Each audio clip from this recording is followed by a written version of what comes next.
कवि नमो वै वासिष्ठाय नमो नमः। अत्यन्तं रामनामीति मधुरं मधुराक्षरम् आरुह्य कविताशाखां वन्दे वाल्मीकिकोकिलं। श्रुतिस्मृतिपुराणानाम् आलयं करुणालयं नमामि भगवत्पादशङ्करं लोकशङ्करं। वागर्थाङ्गसम्पृक्तं वागर्थप्रतिपत्तये जगतः वन्दे पार्वती परमेश्वरम्।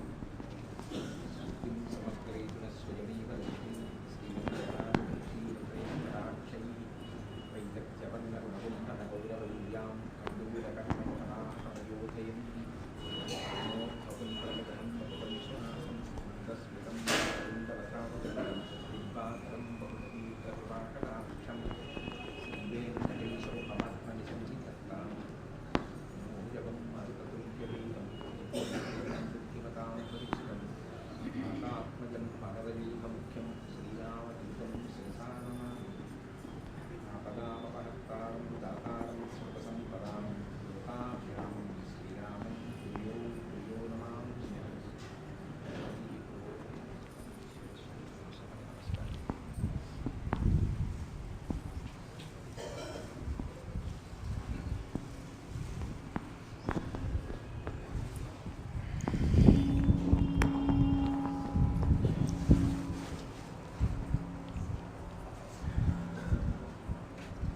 నేడు గురు పూర్ణిమ.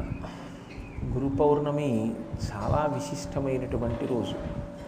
మనకి సనాతన ధర్మంలో గురువు లేని విద్య గుడ్డి విద్య. గురువు లేకపోతే అసలు ఆ జీవితానికి పరిపూర్ణత సిద్ధించదు. గురుర్బ్రహ్మ గురుర్విష్ణు గురుర్దేవో మహేశ్వర గురు సాక్షాత్ పరబ్రహ్మ తస్మై శ్రీ గురవై నమః అని నమస్కారం చేస్తాం. గురువే బ్రహ్మ, గురువే విష్ణువు, గురువే శివుడు. ముగ్గురు మూర్తుల స్వరూపమైనటువంటి ఆ పరబ్రహ్మస్వరూపుడైనటువంటి గురువుకు నమస్కరించుచున్నాను. అసలు యథార్థం మాట్లాడితే ప్రథమ నమస్కారం గణపతికి. గణపతికి నమస్కారం కన్నా కూడా ప్రథమ నమస్కారం గురువుగారికి. అసలు గురోచ్ఛిష్టమే జీవితం.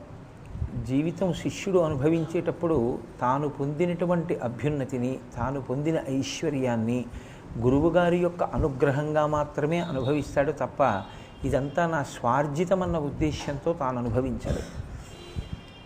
ఈనాడు జరిగేటటువంటి గురు పౌర్ణమిని మనం వ్యాస పౌర్ణమిగా చేసుకుంటాం. వ్యాస పౌర్ణిమై అని ఎందుకు అనాలి? ఏమి వ్యాస పౌర్ణమి అనకుండా శంకర పౌర్ణమి అని అనకూడదా? శంకర భగవత్పాదులు కూడా చాలా చేసిన వారే కదా. లేకపోతే వేరొకరి పేరుతో పెట్టి ఇవాల్టి పౌర్ణమిని మనం జరుపుకోకూడదా? కానీ జరపం. మనం ఇవాల్టి పౌర్ణమి ఎవరి పేరు మీద చేస్తామంటే ఒక్క వ్యాస భగవానుడి పేరు మీదే చేస్తాం. అందుకే మీకు పంచాంగాల్లో గురు పౌర్ణమి అని రాసి వ్యాస పౌర్ణమి అని రాస్తారు. ఇవాళ గురువుగారిని ఏ రూపంలో చూస్తారంటే వ్యాస భగవానుడి రూపంలో చూస్తారు. ఎందుకు వ్యాస భగవానుడికి అంత పెద్ద స్థానం ఇవ్వబడింది అంటే దానికి ఒక్కటే కారణం. వ్యాసుడు సాక్షాత్ నారాయణ స్వయం. ఆయన శ్రీమన్నారాయణుడే వ్యాస భగవానుడిగా అవతరించాడు. ఈ యుగంలో ద్వాపర యుగం చివరిలో ఆయన కృష్ణద్వైపాయనుడు అన్న పేరుతోటి వ్యాస భగవానుడి యొక్క పదవిని అలంకరించాడు. వ్యాసుని యొక్క జననము చాలా ఆశ్చర్యకరం. మీరు ఎప్పుడైనా చూడండి, మన వాళ్ళు ఒక మాట చెప్తూ ఉంటారు, మహాత్ముల యొక్క జననములను విచారణ చెయ్యవద్దు అంటుంటారు. ఎందుకంటే అవి విన్నప్పుడు కొన్ని విషయాలు మీకు చాలా జుగుప్సాకరంగా కూడా అనిపిస్తాయి. ఇంకా కొన్ని విషయాలు విన్నప్పుడు ఎలా ఉంటాయంటే, ఏమిటి ఇలా ఉన్నాయి కదా, దీన్ని మనం ఎలాగా అంగీకరించడం, దీన్ని మనం చాలా గొప్ప విషయము అని ఎలాగ స్మరించడము అని అనిపిస్తుంది. నేను మీకు ఒక ఉదాహరణ చెప్పాలి అంటే, వ్యాస భగవానునకే ఒకసారి ఘృతాచి అనబడేటటువంటి అప్సరస యందు కామప్రచోదనం కలిగింది.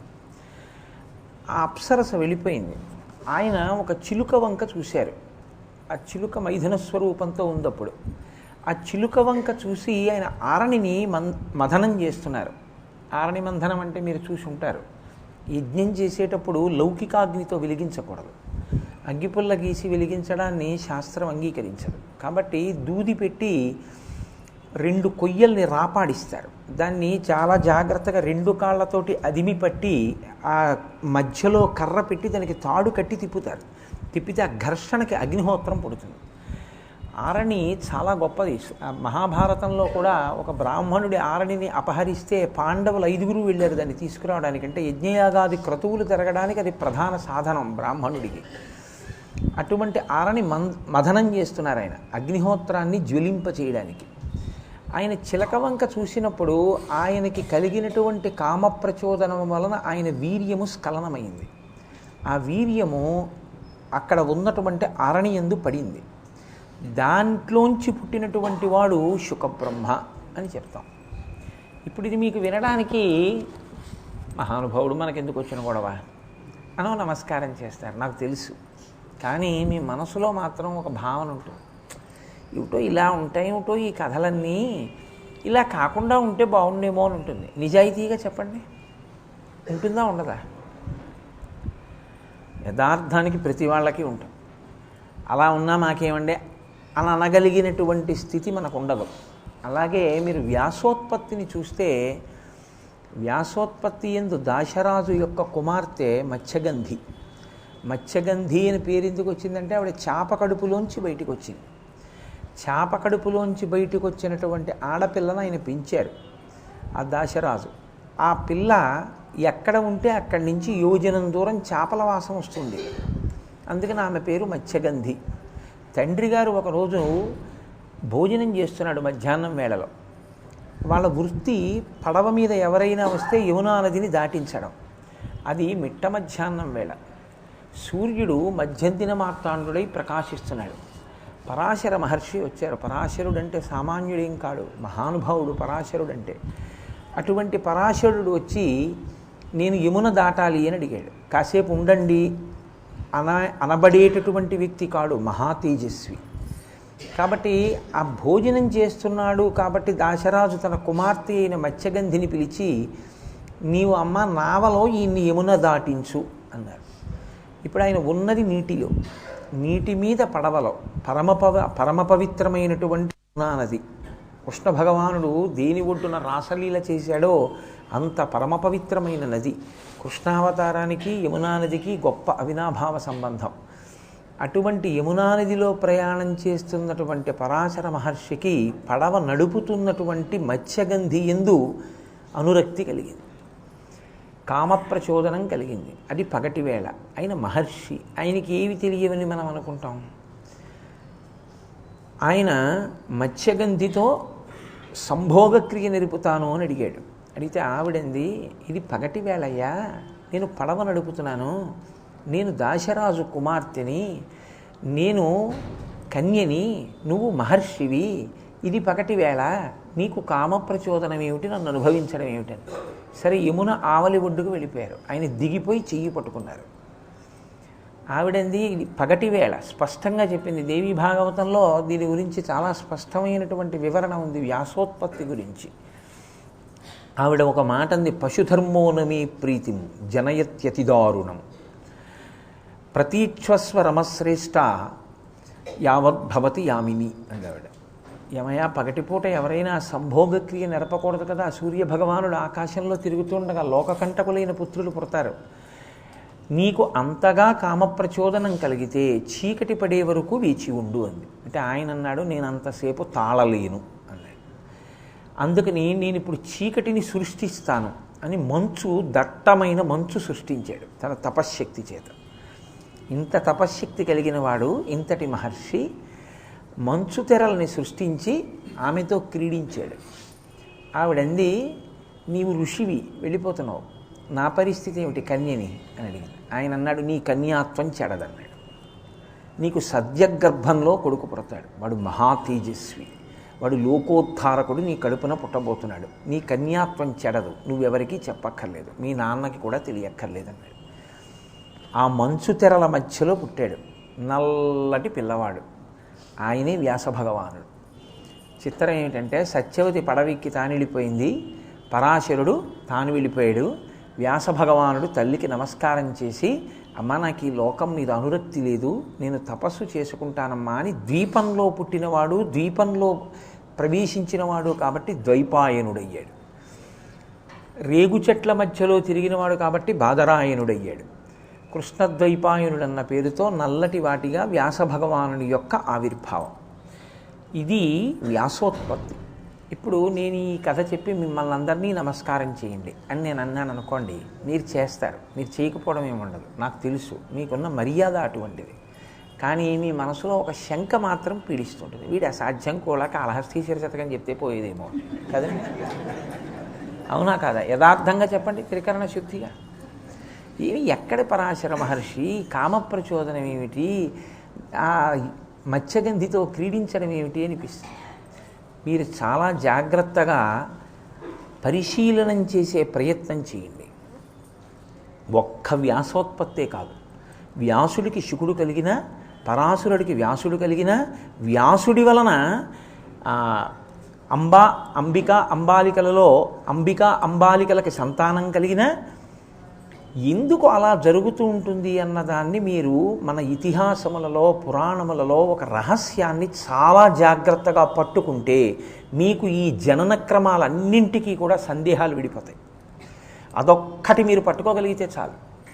నేను మీకు ఆ రహస్యాన్ని చెప్పే ప్రయత్నం చేస్తాను. సావధాన చిత్తులై విన్నారా? గురు పూర్ణిమ మీకు సార్థకత. మీరు సావధాన చిత్తులుగా వినలేకపోతే మీకు ప్రతి మహాత్ముడి జననమునందు అనుమానాలు ఉండిపోతాయి.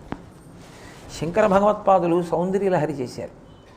అందులో ఆయన ఒక చోట ఒక శ్లోకం చెప్తారు. అందులో ఆయన అన్నారు, హరిస్వామారాధ్య ప్రణత జన సౌభాగ్య జననీం పురా నారీ భూత్వా పురరపిమపి క్షోభమనయత్ స్మరోపిత్వా నత్వా రతినయన లేహ్యేన వపుషా మునీనామప్యంతః ప్రభవతి మోహాయ మహతాం.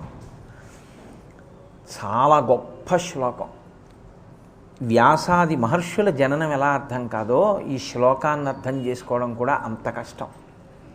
బాహ్యంలో తాత్పర్యం చదివారనుకోండి, ఈ శ్లోకానికి తాత్పర్యం మీకేం అర్థం అవదు. ఓ నమస్కారం పెట్టి వెళ్ళాలంతే.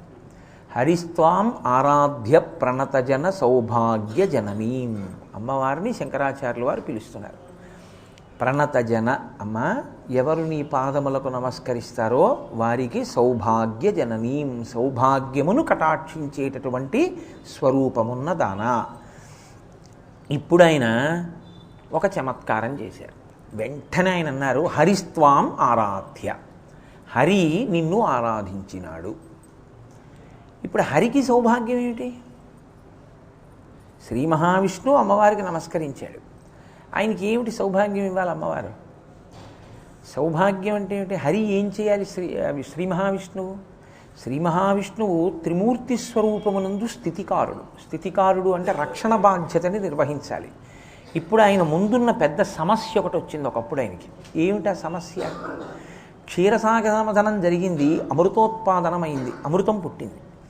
ఇప్పుడు ఈ అమృతం తాగడానికి దేవతలు రాక్షసులు కూడా సిద్ధంగా ఉన్నారు. పనిచేయడం పెద్ద విషయం ఏం కాదు, ఇచ్చేసేయచ్చు.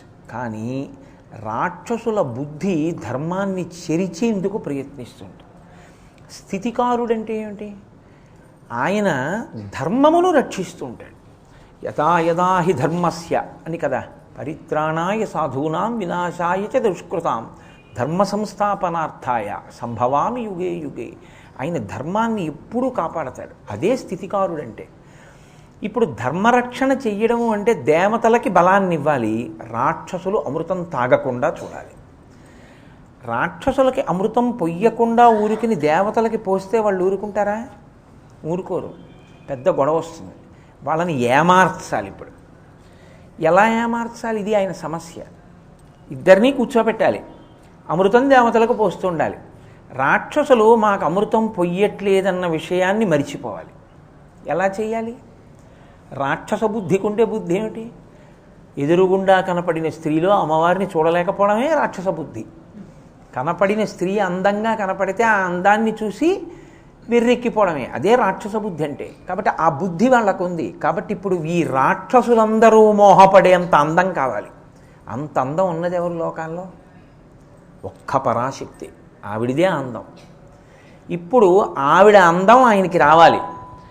ఆవిడలా ఆయన అయిపోతే నారాయణ నారాయణి అయిపోవాలి. అందుకే నారాయణ నారాయణి భార్యాభర్తలు కారు, రుద్ర రుద్రాణి భార్యాభర్తలు, శివ శివ భార్యాభర్తలు, భవ భవాని భార్యాభర్తలు, శర్వ శర్వాణి భార్యాభర్తలు, నారాయణ నారాయణి అన్నా చెల్లెళ్ళు. ఇది గమ్మత్తు. నారాయణ విష్ణువు, నారాయణి విష్ణు సహోదరి. నారాయణ నలుపు, విష్ణు సహోదరి నారాయణి నలుపు. ఇద్దరూ నల్లగా ఉంటారు. అందుకే పార్వతీదేవిని శంకరుడు ఒకసారి తొడ మీద కూర్చోబెట్టుకున్నాడు, నల్లగా ఉంటుంది. ఆయన ఇలా చూసుకున్నాడు, ఎందుకో తెల్లగా ఉంటాడు. స్ఫటికమణి నిభం పార్వతీశం నమామి. ఆయన అన్నాడు, అసలు మా స్వామి ఇప్పుడు వెటకారాలు ఆడ్డు. పాపం ఆయన జన్మాంతరంలో ఒక్కసారి ఆడాడు. ఆయనకి ఎందుకో నల్లపిల్ల అనాలనిపించింది. అలా అంటే బాగుండదులే అని కాళీ అన్నాడు. ఆవిడ ఇలా చూసింది, ఓహో వీరు తెల్లగా ఉన్నారు, నేను నల్లగా ఉన్నాను కదా దెప్పి పొడిచారు. వెంటనే ఆవిడ కిందకి దూకి యోగాగ్నిలో శరీరం వదిలేసింది. పార్వతీదేవి అంటే కించిత్ మాటలో కూడా మీకన్నా నేను తక్కువ దాన్ని తగని దాన్ని అన్న మాట పడడాన్ని ఆవిడ ఇష్టపడదు. అంత ప్రేమ భర్త అంటే ఆవిడకి. వదిలిపెట్టి ఆవిడేం చేసింది, తామగ్నివర్ణాం తపసాజ్వలంతీం వైరోచనీం కర్మ ఫలేషు జుష్టాం అని దుర్గా సూక్తంలో చెప్పినట్టు పసుపు తెలుపు ఎరుపులతో మెరిసిపోతూ గౌరిగా వచ్చి తొడ మీద కూర్చుంది. ఇప్పుడేమంటావు, నీ తెలుపా నారంగా ఏది మెరుపంది? అమ్మ నాయనోయ్, ఖాళీ అన్నందుకే ఇంత అఘాయిత్యం అన్నాడు ఆయన. అందుకని గౌరీ తపస్సు చేస్తారు పెళ్లి చేస్తే. అమ్మా నిన్ను ఖాళీ అంటేనే తట్టుకోలేకపోయావే, నేను పెళ్లి చేసుకుంటున్నాను, నా భర్త చేత ఆదరింపబడాలని నాకు ఉండదు. పెద్ద సత్కారం ఏమిటి భార్యకి?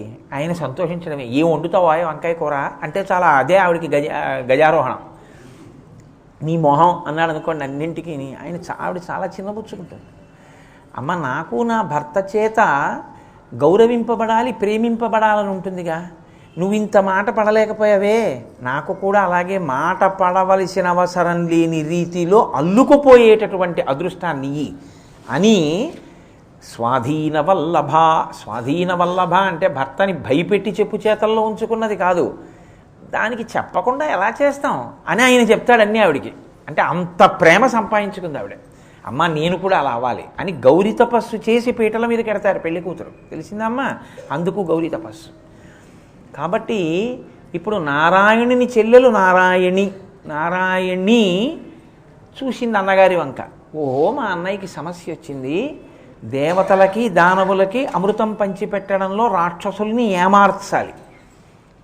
ఇప్పుడు నాకన్నా సౌందర్యవతి లోకంలో లేదు, నా అందం మా అన్నయ్య ఇమ్మంటున్నాడు. ఆవిడేం చేసింది, తన అందం ఆయనకి ఇచ్చింది.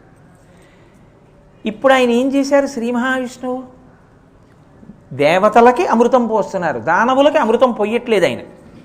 వాళ్ళు ఏమనాలి, అదేంటి అమృతం అంతా అటు పోసేస్తున్నావో మాకు పొయ్యి అనాలి కదండి. వాళ్ళు అనలేదు. ఎందుకో తెలుసా, పోసేస్తే లేచిపోవాలి తాగేసి. అప్పుడు ఆవిడని చూడడం ఎలా కుదురుతుంది? నేను వాళ్ళు అన్నారు, వాళ్ళు వెర్రేళ్ళు ముందు పోయించేసుకుంటున్నారు, లేచిపోవాలి, మనం చాలాసేపు చూడొచ్చు ఆవిడ అన్నారు. ఇది రాక్షస బుద్ధి అంటే. అందుకు ఇవ్వలేదు అమృతం. తప్ప శ్రీ మహావిష్ణువుని తప్పు పట్టకూడదు, మీరు ధర్మ పరిశీలనం చెయ్యాలి. ఇప్పుడు ఆయన దేవతలకి అంతా పోసేశాడు, వీళ్ళకి ఏమిటి మిగిలిందంటే చూపులే మిగిలాయి. ఆవిడ విష్ణు స్వరూపాన్ని పొందేసింది. శంకరాచార్యులు వారు తర్వాత ఏం చెప్పాలి, ఇలా తపస్సు చేసి నీ అనుగ్రహాన్ని పొంది దేవతలకి అమృతాన్నిచ్చి రాక్షసులకి అమృతం ఇవ్వకుండా లోకాన్ని కాపాడాడు నారాయణుడు అనాలి. కానీ ఆయన అలా అనలేదు ఆ శ్లోకంలో.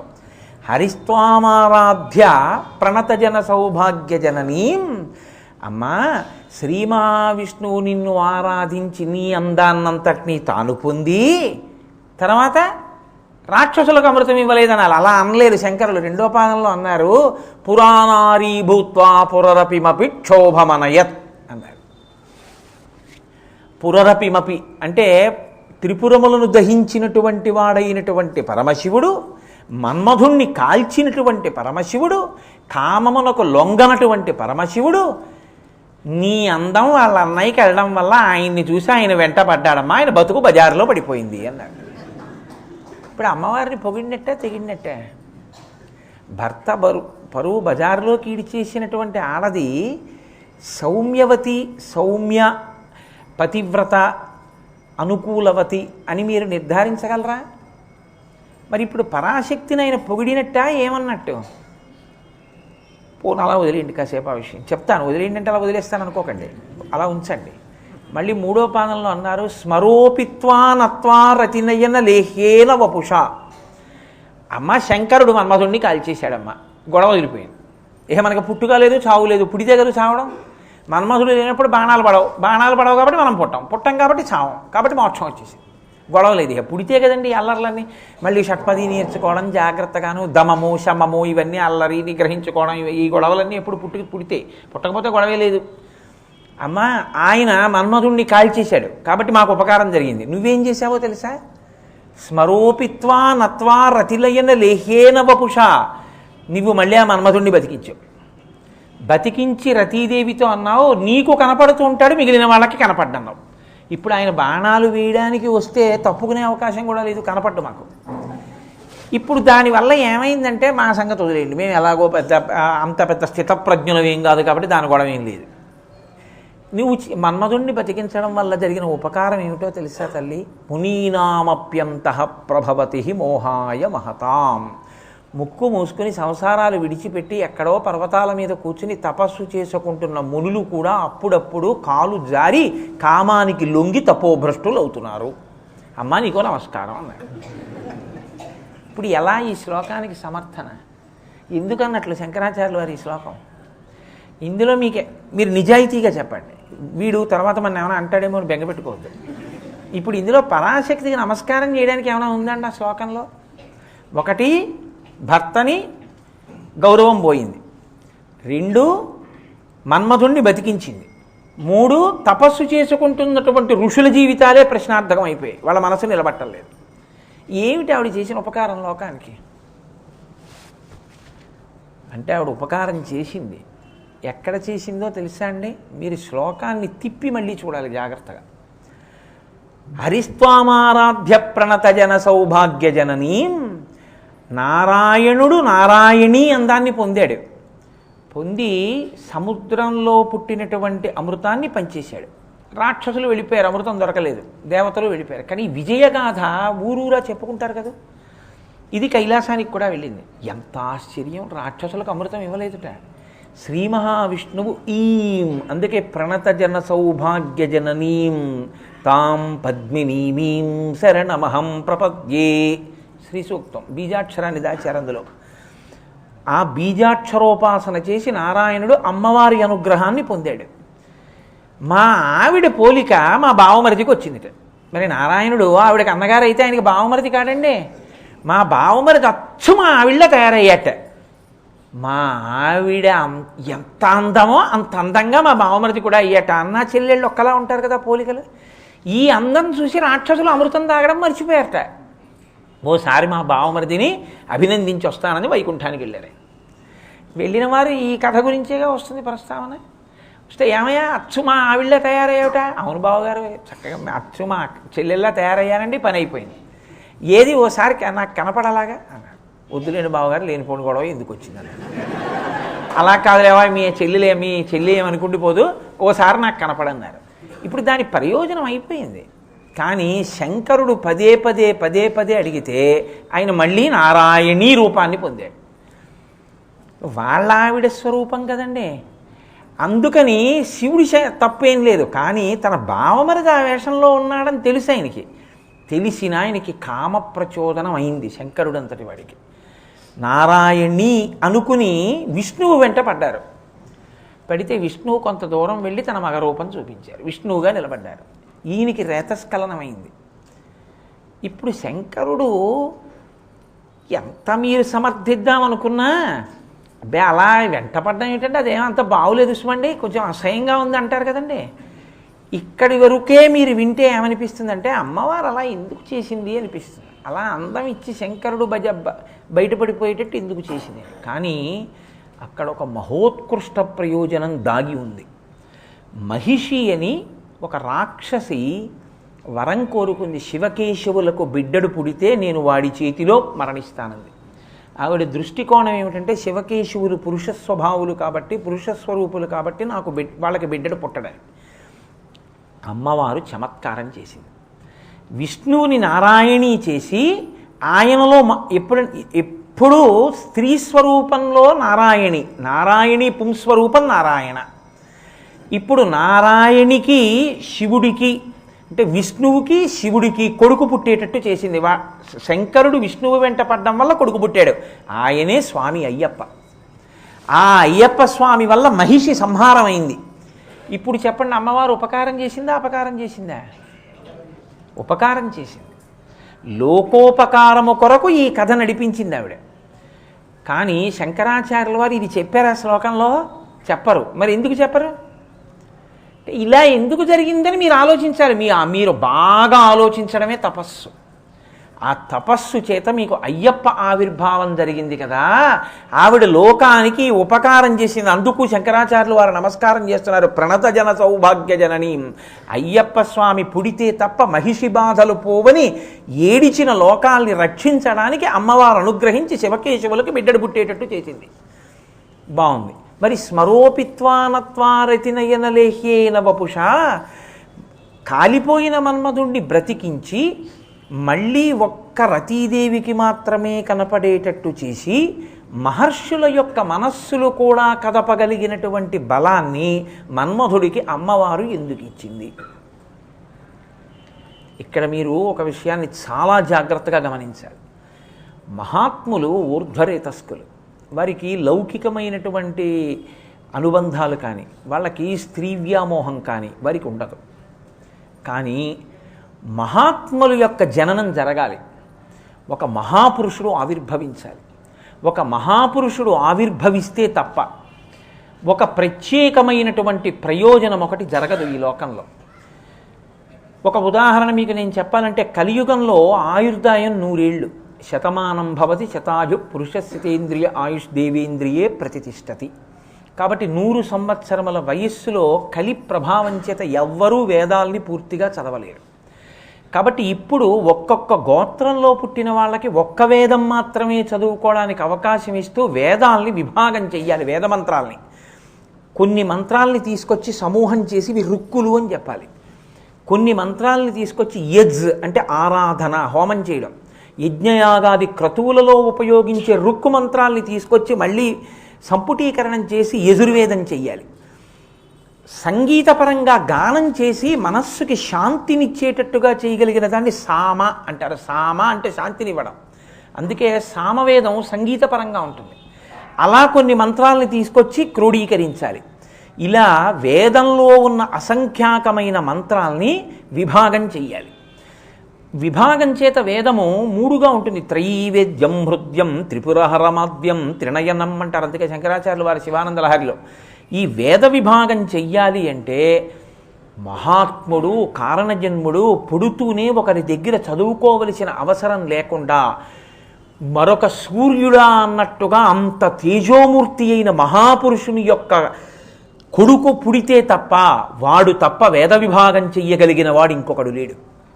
ఇప్పుడు అంతటి మహాత్ముడు పుట్టాలంటే అటువంటి మహాత్ముణ్ణి కనగలిగినటువంటి తేజస్సున్నవాడు ఎవడో ఒక్కడే ఉంటాడు లోకంలో. అటువంటి మహాత్ముడు పరాశరుడు. ఇప్పుడు అటువంటి మహాత్ముడైనటువంటి పరాశర మహర్షికి కొడుకు పుడితే తప్ప వేద విభాగం చేసేవాడు లేడు. అష్టాదశ పురాణాలు ఇచ్చేవాడు లేడు. బ్రహ్మసూత్రాలు ఇచ్చేవాడు లేడు. లోకానికి సంప్రదాయం చెప్పేవాడు లేడు.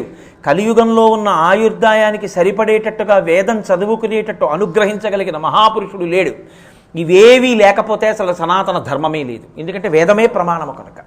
ఇటువంటి మహాపురుష జననం పరాశరుడి వలన మాత్రమే కలగాలి. ఒక్క పరాశర మహర్షి ఎందే పుట్టాలి.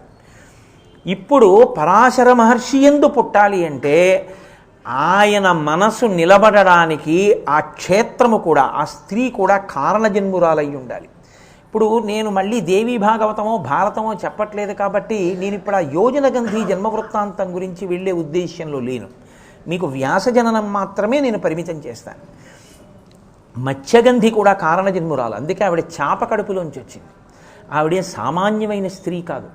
ఆవిడ ఆ పడవ నడిపేటటువంటి వాడి కూతురుగా పెరుగుతోంది కాబట్టి అలా ఉంది. కానీ మహాతేజోవంతురాలు ఆవిడ. అందుకని అటువంటి స్త్రీ యందు కామప్రచోదనమయ్యేటట్టుగా చేస్తే తరువాతి కాలంలో ఆవిడ వల్ల కురువంశం అంతా కూడా నిలబడాలి. ఆవిడ వల్ల మళ్ళీ ఆ శంతన మహారాజు గారు వచ్చి ఆవిడ్ని స్వీకరించాలి. స్వీకరించి మళ్ళీ చిత్రాంగదుడు విచిత్రవీర్యుడు ఆవిడ కడుపున పుట్టాలి. మళ్ళీ చిత్రాంగదుడు మరణించాలి. విచిత్రవీర్యుడికి అంబాలిక భార్యలు కావాలి. వాళ్ళకి సంతానం లేకుండా ఉండాలి. మళ్ళీ వాళ్ళకి కారణం జన్ములైనటువంటి వారు మళ్ళీ వ్యాసుడి వలన జన్మించాలి. ఇంత గొప్ప కథ నడవాలంటే పరాశర మహర్షి వలన మాత్రమే పుత్రుడు కలగాలి. పరాశర మహర్షి యొక్క దృష్టి ఎవరి మీద పడితే వాళ్ళ మీద కామప్రచోదనం అవ్వదు. దానికి తగిన కారణజన్మురాలైతే తప్ప ఆయన తేజస్సుని వహించగలిగిన క్షేత్రం కాదు. అంత గొప్ప తేజస్సుని వహించాలంటే ఆ క్షేత్రమునకు శక్తి ఉండాలి. మీరు తీసుకెళ్ళి చవిటి నేలలో విత్తనాలు వేశారనుకోండి, మొక్కలు మొలుస్తాయా? రాతి మీద తీసుకెళ్ళి గింజ పెట్టి నీళ్లు పోస్తే మొక్కలేవదు. సుక్షేత్రం అయి ఉండాలి. క్షేత్రము కూడా అంత గొప్పదై ఉండాలి. దాని వలన ఆవిడికి భంగపాటు కలగకూడదు. ఉత్తరోత్తర ఆవిడ శంతనుడి భార్య కావాలి. పరాశర మహర్షికి మాత్రం కారణజన్ముడు కలగాలి.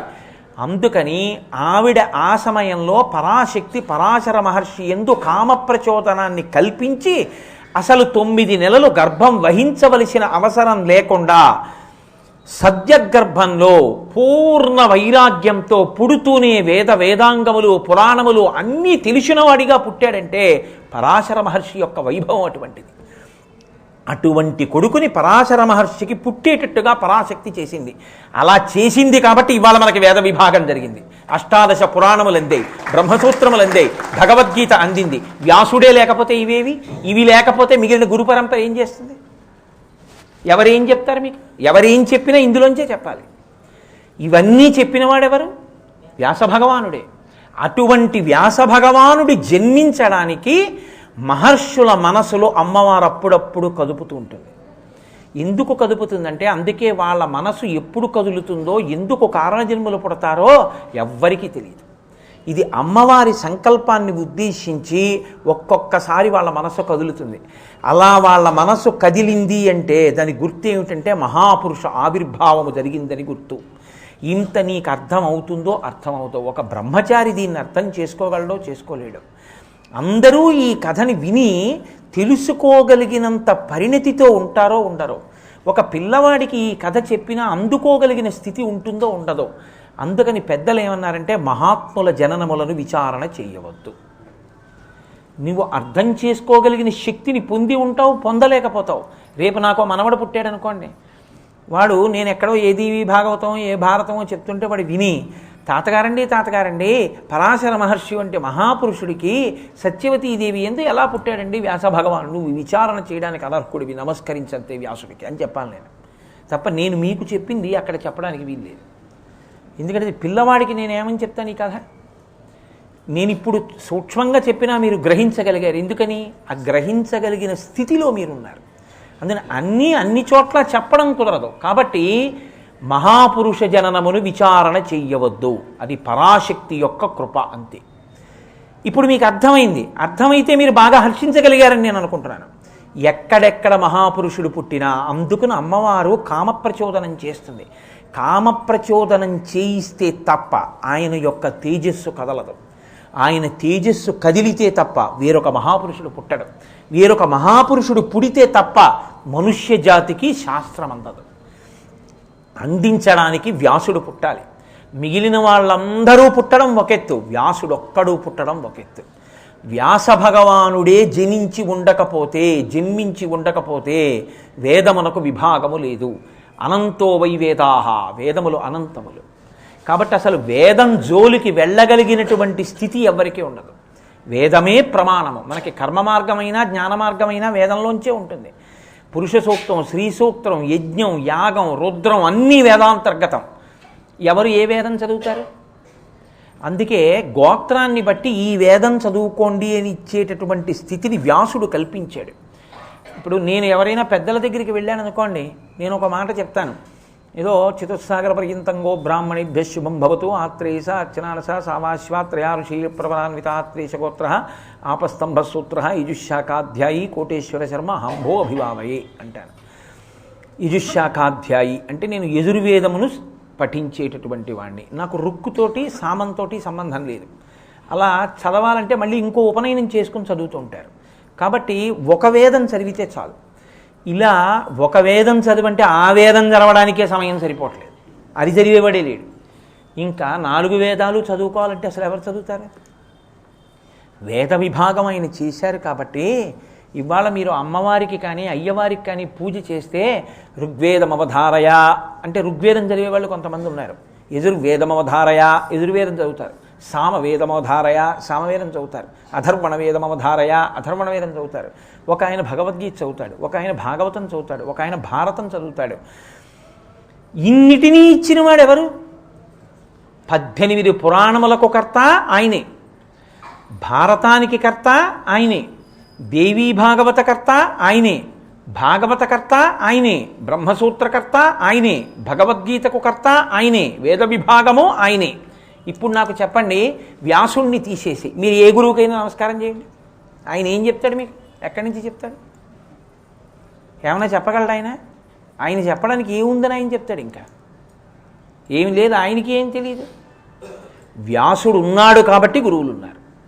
వ్యాసుణ్ణి తీసేయండి, ఇక మిగిలిన గురువులు లేరు. నేను ఈ మాట యథార్థంగా చెప్తున్నాను. నేను ఎవరిని చిన్నపుచ్చట్ల. వ్యాసుడు లేని నాడు గురు పరంపరే లేదు. వ్యాసుడు ఉన్నాడు కాబట్టి ఉంది. కాబట్టి నీ జీవితం మొత్తం మీద కనీసం ప్రతి సంవత్సరం మిగిలిన రోజుల్లో అయితే నీకు పనులున్నాయి, మా అమ్మాయి పెళ్ళి, మా అబ్బాయి పెళ్ళి, మా మేనల్లుడి పెళ్ళి, మేనకోడల పెళ్ళి అంటావు. ఆషాఢమాసంలో ముహూర్తాలు ఉండవుగా.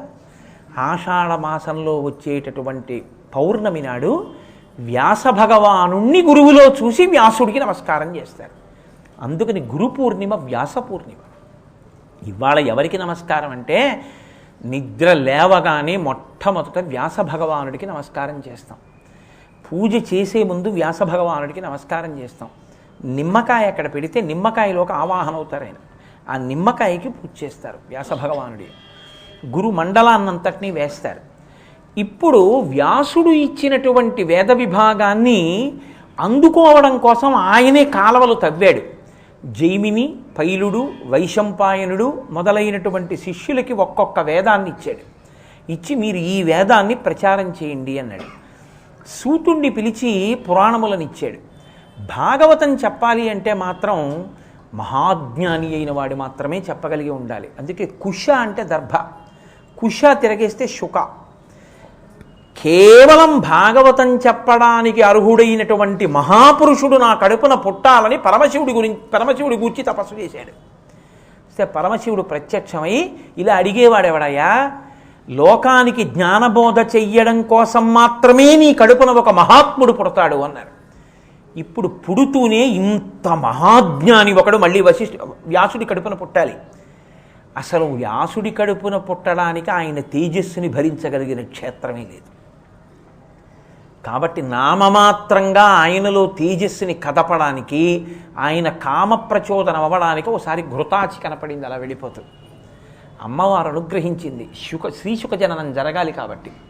అంతే, అరణిమంధనం చేస్తుంటే ఆయన తేజస్సు అరణిలో పడింది, అందులోంచే పుట్టాడు అంతే శుకుడు. అంటే మీరు ఏమి చెప్పవలసి ఉంటుందంటే అక్కడ అసలు వ్యాసుని యొక్క తేజస్సుని భరించగలిగిన క్షేత్రమే లేదు. శివవీర్యాన్ని ఎలా భరించలేకపోయాయో భూతములన్నీ, అలా వ్యాసుని యొక్క తేజస్సుని భరించగలిగిన క్షేత్రమే లేదు. అంటే వ్యాసుడు ఎంత గొప్పవాడో, వ్యాసుడు లేకపోతే ఈ జాతి సనాతన ధర్మమే లేవు. అటువంటి మహాపురుషుడికి నమస్కరిస్తాం ఇవాళ. మహానుభావ, మీరు లేకపోతే వేదాలు లేవు, మీరు లేకపోతే పురాణాలు లేవు, మీరు లేకపోతే బ్రహ్మసూత్రాలు లేవు, మీరు లేకపోతే మహాభారతం లేదు. పంచమ వేదం. శృతి, స్మృతి, పురాణము అని 3 ఉంటాయి. శృతి అంటే వేదం. వేదం పుస్తకం చూసి చదువుకునేది కాదు, స్వరప్రధానం. అందుకని గురువుగారు కూర్చొని గురువుగారు చెప్తే చెవితో విని నేర్చుకుంటారు. అందుకే వేదం పుస్తకం పట్టుకుని చదవరు. గురువుగారు స్వరంతో చెప్తుంటే ఇలా ఇలా అంటుంటారు, ఉదాత్త, అనుదాత్త, స్వరిత అని. ఆ స్వరాన్ని బట్టి శిష్యుడు వేదం నేర్చుకుంటాడు. ఆ వేదమంత్రం చెవి ప్రధానంగా వస్తుంది కాబట్టి శృతి. వేదం చెప్పింది బాగా అర్థం కాదేమోనని దాన్ని చెప్తారు మళ్ళీ ఋషులు, స్మృతి. అందులోవే కొన్ని సూత్రాలు తీసి గౌతముడు సంకలనం చేస్తాడు, గౌతమ స్మృతి.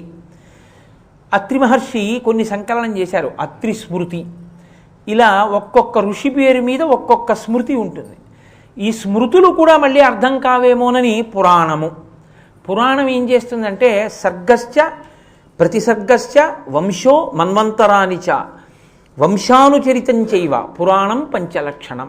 5 లక్షణాలతో జరిగిపోయిన కథ అయితే చరిత్ర. ఆ తర్వాత వాడు ఏమైపోయాడో మీకు తెలియదు. చరిత్రకి పురాణానికి తేడా ఏమిటో తెలుసా అండి? కృష్ణదేవరాయల వారు దక్షిణ భారతదేశంలో అత్యద్భుతంగా పరిపాలన చేసిరి, ఫలానా సంవత్సరంలో శరీరాన్ని వదిలిపెట్టిరి, తర్వాత ఏమైంది అవి ఉండవు చరిత్రలో. ఆయన పుట్టడం, ఆయన పెరగడం, ఆయన మరణించడం అంతే ఉంటుంది. పురాణంలో ఏముంటుందో తెలుసా అండి? తర్వాత రాయలవారు ఏమయ్యారో కూడా ఉంటుంది. పురాణం అంటే అది. మీకు భాగవతంలో భరతోపాఖ్యానం ఉందనుకోండి, ఆయన జింకని తెచ్చి పెంచాడు, పెంచినందుకు ఏమయ్యాడు, తర్వాత ఏమయ్యాడో చెప్తుంది, మోక్షం పొందేంత వరకు చెప్తారు. ఇది వంశానుచరితం చైవ పురాణం పంచలక్షణం. ఇప్పుడు చూసావా ఆయన పొరపాటు పడి జీవితంలో మళ్ళీ పునర్జన్మ తీసుకోవాల్సి వచ్చింది, మనం ఎంత జాగ్రత్తగా ఉండాలి అని మీరు బాగా తెలుసుకుంటారు. శృతి స్మృతి పురాణము ఈ మూడింటి యొక్క కలయిక కరుణామయుడై మళ్ళీ లోకానికి అందించిన మహాపురుషుడు శంకర భగవత్పాదులు.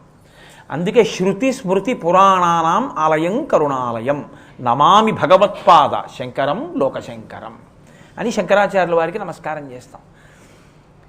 అందుకని వ్యాస భగవానుడికి నమస్కారం. చిత్రం ఏమిటో తెలుసా అండి? కేవలం అందుకే అని అనుకోకండి, అన్నిటికన్నా చాలా గొప్పది ఏమిటో తెలుసా అండి?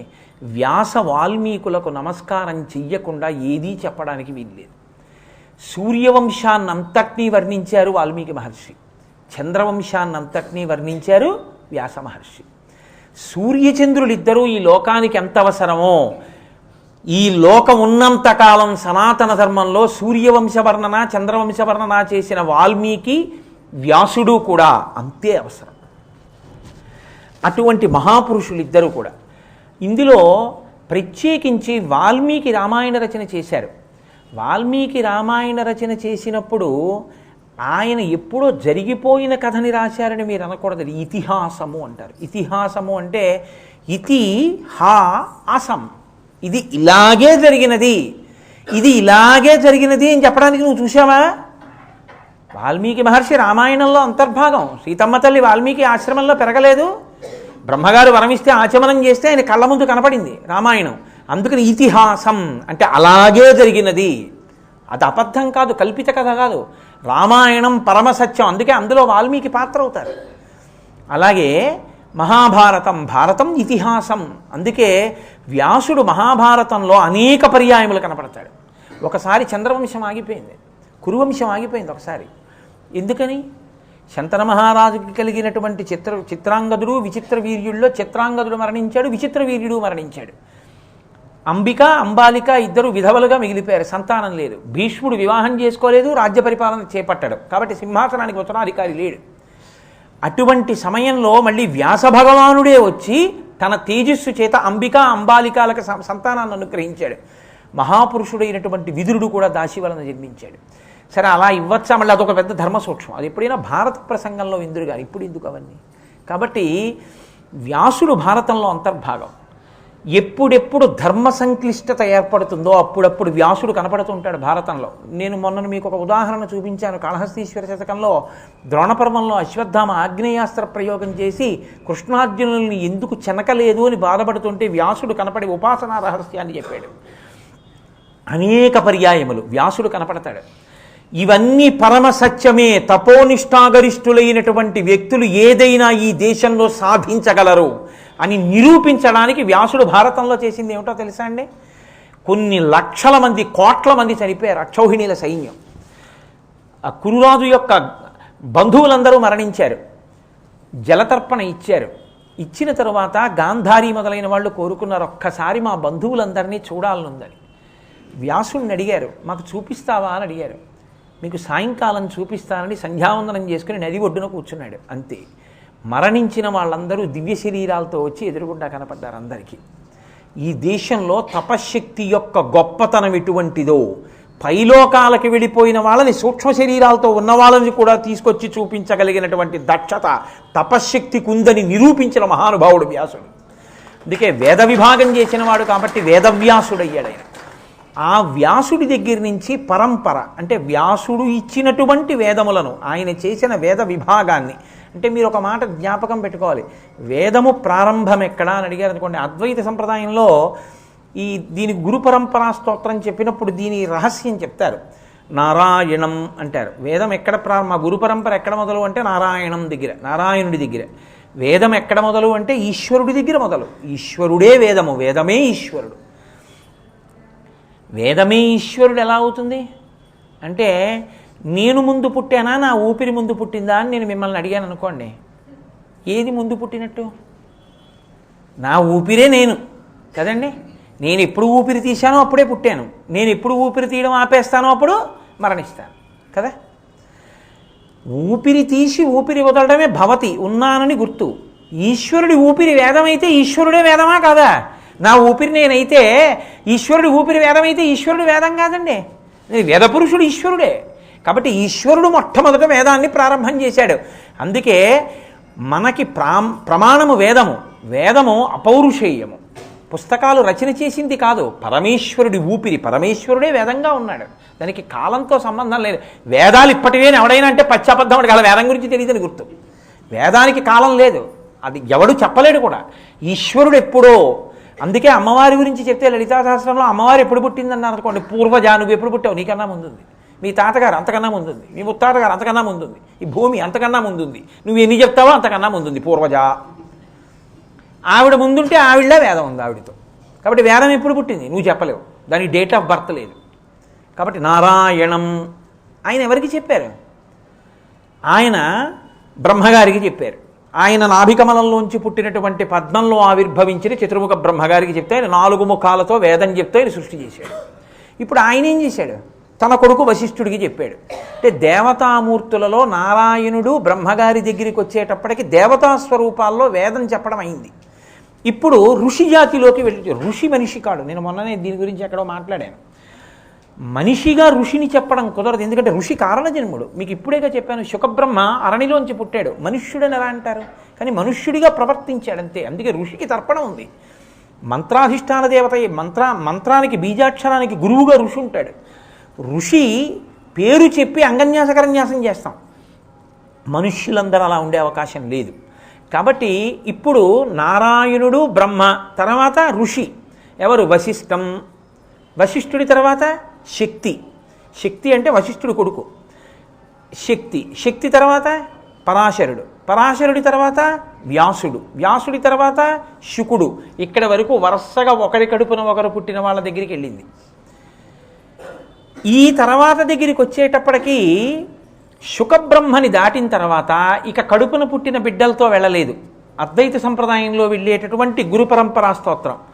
శుకుడి తర్వాత గౌడపాదాచార్యుల వారు. గౌడపాదాచార్యుల వారి తర్వాత గోవింద భగవత్పాదాచార్యుల వారు. గోవింద భగవత్పాదాచార్యుల వారి తర్వాత శంకర భగవత్పాదాచార్యుల వారు. శంకర భగవత్పాదుల తర్వాత పద్మపాదాచార్యుల వారు, హస్తామలకాచార్యుల వారు, తోటకాచార్యుల వారు, ఇలా సురేశ్వరాచార్యుల వారు. మళ్ళీ ఈ నాలుగు పీఠాలకు అధిపతులు. అక్కడి నుంచి ఆ పీఠ పరంపర ఇప్పటి వరకు. ఇప్పుడు ఏ పీఠాధిపతి ఉన్నారో అప్పటి వరకు. కంచి ఉందనుకోండి, ఏదో జయేంద్ర సరస్వతి, శంకర విజయేంద్ర సరస్వతి. శృంగేరి ఉందనుకోండి, భారతీ తీర్థస్వామి.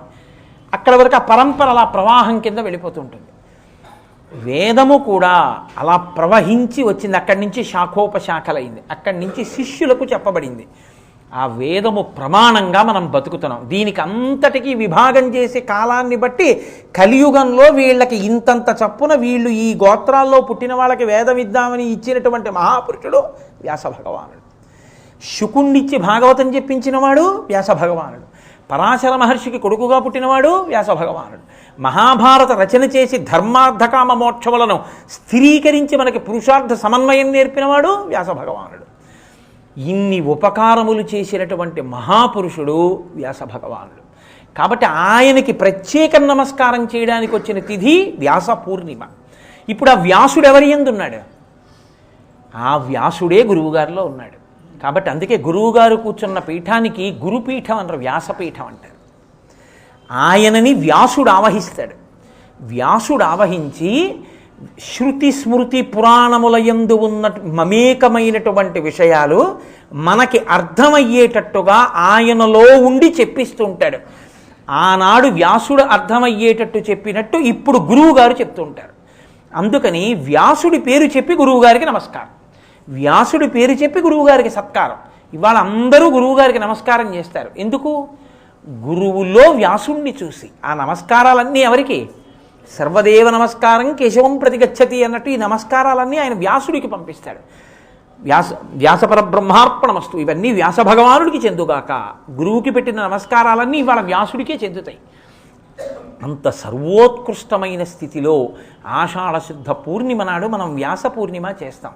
అయితే నేను ఎలాగో అన్నాను కాబట్టి మీతో ఒక విషయాన్ని పంచుకునే ప్రయత్నం చేస్తాను.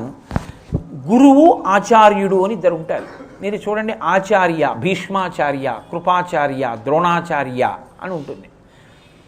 శంకర భగవత్పాదాచార్య, చంద్రశేఖర పరమాచార్య, ఆచార్య శబ్దం వేస్తుంటాం. గురు శబ్దం కొంతమందికి వేస్తాం. గురువు ఉండి ఆచార్య శబ్దం లేకపోవచ్చు. ఆచార్య శబ్దం ఉంటే గురు శబ్దం ఉంటుంది. ఏమైనా తేడా ఉందా ఈ రెండింటికి? ఆచార్య యూనివర్సిటీస్లో ప్రొఫెసర్స్కి కూడా ఆచార్య అని వాడతారు. ఆ ఆచార్యకి ఈ ఆచార్యకి సంబంధం ఏం లేదు. అది ఎందుకు పెట్టారో నాకేం తెలియదు. ఆచార్య ఒక్క దీనికి మాత్రమే సంబంధించింది వైదికంగా. ఆచార్య అంటే ఆచరణ కలిగినవాడు అని. అంటే వేదము ఎలా చెప్పిందో అలా ఆచరణ కలిగినటువంటి వాడైతే ఆయనని ఆచార్య అని సంబోధిస్తారు. అందుకే మీరు చూడండి, జగద్గురు శంకరాచార్యులు వారు అంటాం. ఇప్పుడు ఆయనలో గురువుగారు ఉన్నారు, ఆచార్యుల వారు ఉన్నారు. అంటే గురువుగా ఆయన బ్రహ్మమును తెలుసుకున్నారు, బ్రహ్మమైపోయారు. ఆయన బ్రహ్మమైపోయారని మీరు నేను ఎలా చెయ్యాలో అలా చేయకుండా ఆయన ఏం ఉండరు. ఆయన ధర్మం ఆయన చేస్తారు. మన ధర్మం ఏమిటో మనకి చెప్పి మనతో చేయిస్తారు. సన్యాసి కాషాయం కట్టుకోవాలి, కాషాయం కట్టుకుంటారు. దండక మండలాలు పట్టుకోవాలి, దండక మండలాలు పట్టుకుంటారు. సన్యాసికి ఇదిగో ఈ నియమం ఉంది, ఆ నియమాలు పాటిస్తారు. లోపల ఆయన పరబ్రహ్మం, బ్రహ్మవిత్ బ్రహ్మైవ భవతి, బ్రహ్మముని తెలుసుకుని బ్రహ్మముగా ఉంటారు. పైకి మనందరికీ నేర్పడం కోసమని ఆచరణ ప్రధానంగా జీవితాన్ని కొనసాగిస్తారు. కాబట్టి గురువు ఆచార్యుడు కూడా ఆయన ఎందుంటారు. ఒక్కొక్కసారి గురువుగా ఉంటాడు కానీ ఆచార్యుడు కాడు ఆయన. షిరిడి సాయిబాబా లాంటి వారు అవి గురువులే, వాళ్ళు ఆచార్యులు కాడు. భగవాన్ రమణులు గురువే, ఆచార్యుడు కాడు. ఎందుకో తెలుసా అండి? ఆచార్య అంటే ఆచరణ ఉంటుంది. సంధ్యావందనం ఉందనుకోండి, సంధ్యావందనం చేస్తారు. త్రికాల సంధ్యావందనం, ఏదో ఈశ్వరార్చన, యజ్ఞోపవీతం, దండకమండలాలు పట్టుకోవడం, ఆహార నియమం, అలా ఆహారం సాత్వికమైనటువంటి ఆహారాన్ని తినడం. అగ్నిహోత్రాన్ని నేను ముట్టుకోను, అగ్నిహోత్రాన్ని ముట్టుకోరు సన్యాసులు. అగ్నిని వాళ్ళు ముట్టుకోరు కాబట్టి జీవితంలో వాళ్ళ శరీరం పడిపోయినప్పుడు కూడా అగ్నిలో దాన్ని కాల్చకూడదు, భూమిలో స్థాపించేస్తారు. అందుకని వాళ్ళు కనపడితే నకర్మణాన ప్రజయాధనీన త్యాగేనైకే అమృతత్వమానసు పరీడనాకం నిహితం గుహాయాం బిభ్రాజితే తద్య తయో విశంతి అని ఉపనిషత్ మంత్రం చెప్పి నమస్కారం చేస్తాం. కాబట్టి వాళ్ళకి ఆచరణ ఉంది. ఒక్కొక్కరు గురువుగా ఉంటారు, ఆచరణ ఉండదు. షిరిడి సాయిబాబా గారిని మీరు తీసుకున్నారనుకోండి, నన్ను చాలా సహృదయంతో మీరు అర్థం చేసుకోవాల్సి ఉంటుంది. మీరు నన్ను సరిగా అర్థం చేసుకోకపోతే నాకు వచ్చే నష్టం ఉండదు. మీరు అర్థం చేసుకుంటే మీకు సరిగా అర్థం అవుతుంది. షిరిడి సాయిబాబా కేవలం గురువు, ఆచార్యుడు కాడు. ఎందుకో తెలుసా అండి? ఆయన అవసరమైతే పెద్ద గంగాళంలో మాంసం వండుతారు. చంద్రశేఖరేంద్ర సరస్వతి స్వామివారు అలా వండుతారా? ఆయన అలా చేయరు. పరమాచార్య స్వామివారు ఉన్నారనుకోండి, ఎప్పుడు మీ ధర్మం ఏమిటో మీకు బోధ చేస్తుంటారు. షిరిడి సాయిబాబా అలా బోధ చేయరు. ఆచరణ ప్రధానమైనటువంటి జీవితమును కలిగి తాను తరించి బ్రహ్మమును తెలుసుకున్నవాడెవడో ఆయన గురువు, ఆచార్యుడు కూడా. తాను తరించిపోయి, తాను బ్రహ్మమైపోయి, తాను బ్రహ్మముగా ఉండి, తాను ఆచరించవలసిన అవసరం ఇంకా లేక, తాను ఈశ్వరుడిగా తనని తాను తెలుసుకున్నారు కాబట్టి, తాను తరించిపోయాడు కాబట్టి, ఆయన ప్రవర్తన ఇంకా మీకు అర్థమయ్యే అవకాశం లేదు కాబట్టి, ఇక ఆచరణకి కట్టుబడకుండా ఉండిపోయినటువంటి వాడు గురువు. కాబట్టి గురువు ఆచార్యుడు కావాలని నియమం ఏం లేదు.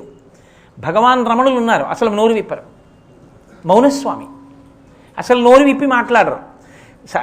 రమణ మహర్షి సంధ్యావందనం చేయరు, మీరు సంధ్యావందనం చేయడం మానేయచ్చా? దత్తాత్రేయ స్వామి వారు ఉన్నారు, దిగంబరంగానే తిరిగేవారు. దత్తాత్రేయ స్వామి ఆయన కళ్ళు పాత్ర పట్టుకుని కళ్ళు తాగుతూ ఉండేవారు. నేను యథార్థం చెప్తున్నాను. దత్తాత్రేయ స్వామి వారి చరిత్ర మీరు చదవండి, మీరు చేయండి. అలాగే మీరు చేస్తారా? అందుకే శాస్త్రంలో పెద్ద మాట ఉంది, జ్ఞాని కెనాట్ బి ఇమిటేటెడ్, అజ్ఞాని షుడ్ నాట్ బి ఇమిటేటెడ్. జ్ఞానిని మీరు అనుకరించలేరు, అజ్ఞానిని అనుకరించరాదు. అజ్ఞాని సంధ్యావందనం చేయడం మీరు మానేస్తారా? జ్ఞాని సంధ్యావందనం చేయడం మీరు మానేస్తారా? మీరు జ్ఞాని అయ్యే వరకు మీరు సంధ్యావందనం చేయాలి. గురువు అయిపోయినటువంటి వాడు తాను అలా కూర్చుంటాడంతే, ఎప్పుడు బ్రహ్మమునందు రమిస్తూ ఉంటాడు. ఇప్పుడు ఆ గురువుగారి కాళ్ళు పట్టుకుంటే మాకేం వస్తుందండి? ఆయన మాకేం చెప్పరుగా, మాకేం ఆచరణ నేర్పరుగా, మాకేం వస్తుంది? ఆయన నోటితో చెప్పక్కర్లేదు, ఆయన మీతో మాట్లాడక్కర్లేదు, మీకు ఆచరణ నేర్పక్కర్లేదు. మీరు ఆయనని గురువుగా నమ్మి నమస్కరిస్తే ఆయన అనుగ్రహం చేత మీలో మార్పు వస్తుంది. ఆయన మిమ్మల్ని ఆచరించేటట్టు చేస్తారు, ఆయన చేసి అనుగ్రహిస్తారు. ఆయన నోటితో చెప్పక్కర్లేదు, ఆయన ఆచరించక్కర్లేదు. కాబట్టి గురువు ఆచార్యుడు కానంత మాత్రం చేత తక్కువ వాడని మాత్రం చెప్పకూడదు. మీరు నన్ను సహృదయంతో సరిగా అర్థం చేసుకున్నారో లేదో నాకు తెలియదు, కానీ నేను చెప్పింది స్పష్టంగా పట్టుకునే ప్రయత్నం మాత్రం మీరు చేయవలసి ఉంటుంది. కాబట్టి గురువు ఆచార్యుడిగా కూడా ఉన్నాడనుకోండి, మీకు ఎక్కువ లాభం ఉంటుంది. ఏమిటో తెలుసా అండి ఆ లాభం? ఆయన మిమ్మల్ని కూర్చోబెట్టుకు చెప్తూ ఉంటారు, ఇలా ఉండండి, ఇలా బతకండి, ఇలా చెయ్యండి అంటుంటారు. ఆయన స్వయంగా ఆచరిస్తూ ఉంటారు. మీకు ఆ ఆచరణ చూడడం చేయడం తేలిగ్గా ఉంటుంది. కేవలం గురువుగా ఉన్నారనుకోండి, చాలా మంచిదే, నేను కాదంటలేదు. రమణ మహర్షికి నమస్కారం చేయొద్దని నేను చెప్తానా? షిరిడి సాయిబాబా గారికి నమస్కారం చేయొద్దని నేను చెప్తానా? దత్తాత్రేయ స్వామికి నమస్కారం చేయొద్దని నేను చెప్తానా? నేను చెప్పను, చెయ్యమని చెప్తాను. నేను గురువు అనుగ్రహం కలిగితే మీ ఆచరణ మారుతుంది, మీ ప్రవర్తన బాగుంటుంది. కానీ ఆచార్యుడైనటువంటి గురువు మీకు ఇంకొంచెం సులభంగా అందుబాటులో ఉంటాడు. మిమ్మల్ని కూర్చోబెట్టి చెప్తాడు ఆయన, నాన్న సంధ్యావందనం చెయ్యాలరా, ఎందుకు చెయ్యాలో తెలుసా, ఇది కారణం, సంధ్యావందనం చేయకపోతే భ్రష్టుడు అవుతావురా, చెయ్యి అంటాడు. ఇప్పుడు ఆయన చెప్పాడు కాబట్టి చేస్తారు. గురువు ఏం చేస్తారు? నోటితో చెప్పడు ఆయన, మీరు ఎలా ఉన్నాయని ఊరుకుంటాడు. కానీ ఆయన్ని నమ్మి మీరు నమస్కారం చేస్తున్నారనుకోండి, మీ గురి గురువు, మీకు ఆయన ఎందున్న గురే మీకు గురువుగా మారి మీ స్వధర్మం మీరు చేసేటట్టు చేసి మెల్లిగా మెల్లిగా మెల్లిగా మిమ్మల్ని కూడా జ్ఞానిని చేస్తుంది. ఇది గురువుకి ఆచార్యుడికి ఉండేటటువంటి తేడా. ఆచార్యుని యందు గురువు కూడా ఉంటాడు. అందుకే గుకారస్తంధకారస్తు రుకారస్తన్ నిరోధకృత్ అంధకార వినాశిత్వాత్ గురురిత్యభిధీయతే. గు అంటే అంధకారం, రు అంటే దాన్ని తీసేయడం. ఎవరు అంధకారాన్ని తీసేస్తాడో ఆయన గురువు అయి ఉంటాడు. అందుకే మీరు చూడండి, గురువు అన్న మాటకు అసలు అర్థం ఏంటి? గురువు అంటే ఏమిటో తెలుసా అండి? బరువు.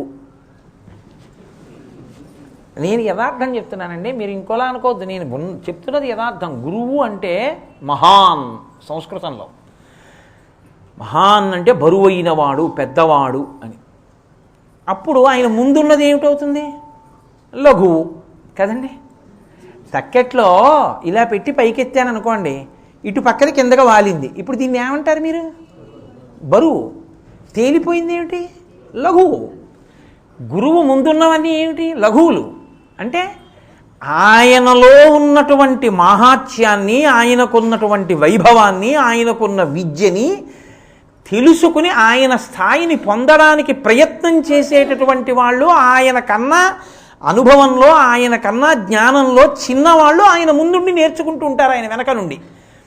అంతకన్నా పెద్దవాడై ఆయన వాళ్ళకన్నా అగ్రస్థానంలో ఆయన కూర్చుంటాడు. అందుకని కదా సభలో చెప్పేవాడిని ఎత్తు మీద కూర్చోబెట్టి వినేవాళ్ళు కింద కూర్చుంటారు. అందుకు కారణం. లేకపోతే ఎందుకంటే నాకు ఈ ఎత్తుపీట. గురువు అంటే అది బరువు, అంతేకాని ఈ సభలో ఎవరైనా నాకన్నా బరువు అయిన వాళ్ళు ఉండొచ్చు. అంత మాత్రం చేత నాకు ఆయన గురువు అని చెప్పడానికి వీలుండదు. నాకన్నా చాలా ఎండిపోయిన వ్యక్తి ఎవరో ఈ సభలో కూర్చుని ఉండొచ్చు.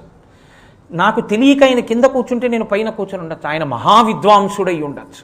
అప్పుడు ఆయన గురువే, ఆయనే గురువు, నేనే లఘువు ఆయన ముందు. దేని చేత బరువు గురువు? బాహ్యమునందు బరువు కాదు, లోపల ఈశ్వరుణ్ణి వహించి బరువు. లోపల ఈశ్వరతత్వాన్ని తెలుసుకుని బరువు. ఈశ్వరుణ్ణి తెలుసుకోవడం ఒక్కటే మనుష్య జన్మకి ప్రయోజనం కనుక ఆ బరువు నీకు లేదు కనుక నువ్వు లఘువు. ఇప్పుడు ఈ బరువు ఆయన మొయ్యలేనిది కాదు, ఆయన పంచిపెట్టే బరువు.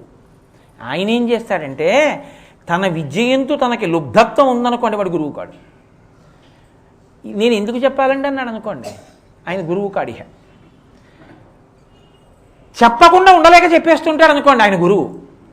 మీరు పట్టుకున్నారో లేదో నేను అన్నమాట. ఆవు గడ్డి తింటుంది. ఎక్కడ తింటుంది? త్రాచుపాములు పడుకుని ఉన్నటువంటి పుట్ట మీద మొలిచినటువంటి లేత గడ్డిని తింటుంది. వరవడితో ప్రవహిస్తున్నటువంటి నదికి జాగ్రత్తగా నించుని మోర చాపి ఆ నీళ్ళని తాగుతుంది. తనని నక్కలు కుక్కలు పీకకుండా జాగ్రత్తగా చూసుకుంటూ రక్షించుకుంటుంది. గబగబా తినేసి సురక్షిత స్థానంలోకి వచ్చి కూర్చుని గబగబా తిన్న పదార్థాన్ని మళ్ళీ నోట్లోకి తెచ్చుకుని మళ్ళీ బాగా నవిలి మళ్ళీ మింగుతూ ఉంటుంది. నెమర వేసిందంటారు. ఇంత కష్టపడితే చెంబుడు పాలు వస్తాయి. ఇంత కష్టపడి తయారు చేశానే ఈ పాలు, నేను ఎందుకు ఇవ్వాలి నీకు అంటుందా దూడని? దూడ కట్టుకొయ్య నుంచి విప్పగానే పరిగెత్తుకొచ్చి ఆ ఆవు యొక్క శిరములు నోట్లో పెట్టుకుని పొదుగు మీద పువ్వులేం వేయదు, గంగాజలం చల్లదు, ఒక్క గుద్దు గుద్దుతుంది. పొదుగుని 2 గుద్దులు గుద్ది ఆ శిరములను చప్పరించేటప్పటికీ తానింత కష్టపడి సంపాదించుకున్న పాలని 4 శిరములలోంచి వదిలిపెట్టేస్తుంది తాగేయమని. గురువుగారు కూడా అంతే. గురువుగారు మాకు ఇది చెప్పరా అండి అని వచ్చి కాళ్ళు పట్టుకునేటప్పటికీ చెప్పకుండా ఉండలేక తాను కష్టపడి నేర్చుకున్నవన్నీ కూడా అవతల వాడికి అర్థమయ్యేట్టు చెప్పాలన్న తాపత్రయంతో 1కి 10 ఉపమానములు చెప్పి కిందకొచ్చి మీకు అర్థమయ్యేటట్టు చెప్పేసిన తర్వాత అమ్మయ్యని చెప్పేశానని కురిసేసిన మబ్బు కృతజ్ఞత కోరకుండా దూదిపింజే వెళ్ళిపోయినట్టు తాను సంతోషంగా వెళ్ళిపోతాడు. ఆ మనసు ఎవరికి ఉందో వాడు గురువు. ఆయన గురువు అనిపించుకుంటాడు. కాబట్టి విద్య ఉంటే గురువు కాడు. విద్యయందు లుబ్ధత్వం లేకుండా ఉండాలి.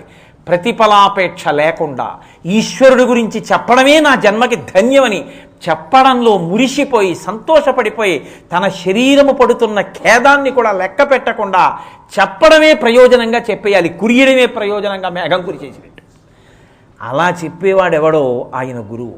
ఆయన అంధకారమును తీసేస్తాడు. ఆయన చీకట్లోంచి బయటికి లాగుతాడు. తమసోమా జ్యోతిర్గమయ, చీకట్లోంచి వెలుతురులోకి పైకెత్తుతాడు. అటువంటి గురువు ఆచార్యుడై పైకెత్తచ్చు, ఆచార్యుడు కాకుండా కూడా తన అనుగ్రహంతో పైకెత్తచ్చు. భగవాన్ రమణులు ఎందరినో కేవలం తన దృష్టిపాతంతో అనుగ్రహించారు. అప్పుడప్పుడు ఒక్క మాట అని అనుగ్రహించారు. ఒక్కొక్కసారి ఏమీ మాట్లాడకుండా కేవలం అలా పడుకోవడం వల్ల ఆయన్ని చూసేటప్పటికీ ఎన్నో ప్రశ్నలు అడుగుదామని అనుకుని ఆయన దగ్గరికి వెళ్ళి ఇలా కూర్చునేటప్పటికీ అనుమానాలన్నీ తీరిపోయేవంతే. గురువు నోటితో మాట్లాడక్కర్లేదు. ఆ మాటకు వస్తే దక్షిణామూర్తి మాట్లాడారా? మౌనవ్యాఖ్య దక్షిణామూర్తి మాట్లాడలేదు. గురువు అనుగ్రహించడం కూడా చమత్కారంగా ఉంటుంది. గురువు అన్ని వేళలా ఒక్కలాగే అనుగ్రహించక్కర్లేదు శిష్యుణ్ణి. ఒక్కొక్కసారి హస్తమస్తక సంయోగం చేసి అనుగ్రహిస్తారు. తల మీద చెయ్యి పెట్టి దీక్ష ఇస్తారు. ఒక్కొక్కసారి వేరొక రకంగా కన్నులతో బాగా చూసి నయన దీక్ష అని దీక్షనిస్తారు. ఇలా అనేక రకాలుగా ఉంటాయి గురువిచ్చే దీక్ష. ఒక్కొక్కసారి శిష్యుడు తనకున్నటువంటి విపరీతమైన విశ్వాసంతో గురువుగారు ఇవ్వకపోయినా గురువుగారి దగ్గర దీక్షితుడైపోతాడు, ఆ గురువుగారికి శిష్యుడైపోతాడు. లేవనుకుంటున్నారా మీరు అటువంటి సందర్భాలు? కబీర్ దాస్ గారు ఆయన చరిత్రను ఏం చెప్తారంటే, హిందువుకి పుట్టి మహమ్మదీయుల కుటుంబంలో పెరిగారు అంటారు. ఎక్కడ పుట్టినా మహాత్ములే. మహమ్మదీయుల కుటుంబంలో పుట్టినా మనకు వచ్చిన అలరే ఉంది. మహాత్ముడే. ఆయనకి రామానందుల వారి దగ్గర రామనామాన్ని ఉపదేశం పొందాలని కోరిక. రామానందుల వారు సంప్రదాయం ఉన్నవారు. సంప్రదాయం అంటే మీకు చెప్పానే ఆచార్య పురుషులైన. కాబట్టి ఆయన సంప్రదాయం చూస్తారు ఉపదేశం చేయాలంటే. మహమ్మదీయుడైనటువంటి కబీర్ దాస్ గారికి రామనామం ఇస్తారా?